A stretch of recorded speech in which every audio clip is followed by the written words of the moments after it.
Well, it's Breakfast with the Stars here at Meydan, a huge occasion as part of this Dubai World Cup week. Paul Messara is here with Ortensia. It's quite amazing here. You get so many people up for breakfast in Dubai, an amazing setting here, Paul. Yeah, absolutely. 6 o'clock in the morning, they're all out for it, so it is a fabulous setting. And it's a lovely morning for it. You got a job to do though with Ortensia. You've been here a while and happy? Yeah, very happy. The horse travelled over really well. She's done particularly well since she's been here. Facilities are great, and yeah, she's settled in better than expected.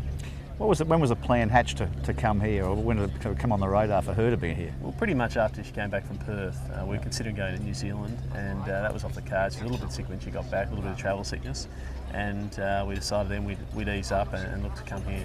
So it's a winnable race for that, isn't it? It's a very competitive field, but there's no absolute standouts in it. Yeah, I think it is winnable.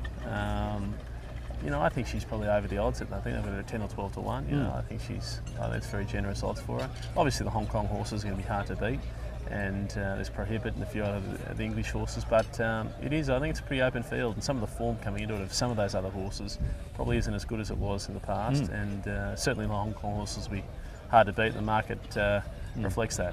Have you got a good handle on Ortensia now? You've been with her a fair while. Do you know where she's at physically and mentally? Yeah, I think we're about where we want to be with her. I don't think we can have a, leading into a first race, we can't have I guess much fitter or fresher than she kind of is. You've obviously got to be fit, but for these races you've got to be fresh too. So, she's bouncing this morning, and I think leading into a first up start, I think it's about as well as we can have her. It's a bit of a balance, isn't it? You've got to have her, as you say, fit enough, but not over the top. Yeah. She 1,000 metres as well. She's used to running over 1,100, probably slightly further, but this is a straight 5, and they never run much time, so it's obviously a toughish 5. The track itself never runs that fast, so I'm just hoping that'll fall into her hands a bit. Having Craig aboard, obviously critical. He knows the horse, he knows racing around the world. Yeah, he knows the horse. He's ridden her successfully many times in the past, and he's ridden here also in the past successfully, so he knows the track, he knows it's a big day, and it certainly won't be overwhelming for him.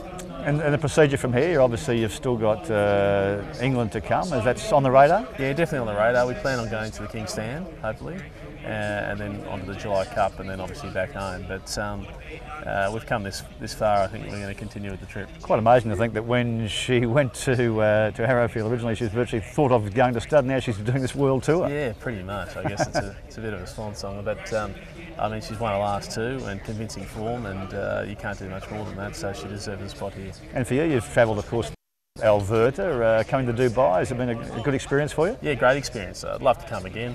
It's particularly down the track and looking at some of the other races. I think there's certainly races Australians could target here, particularly coming out of our season and out of a warmer climate than some of the English that are coming out of a winter. So we get a little bit of an advantage there, and certainly once you've been here and you've seen the place, you'd be more comfortable coming again. And as you say, the facilities are laid on for you. I mean, you get what you want when you want it, basically. Pretty much. They're very accommodating, and that makes things that much easier.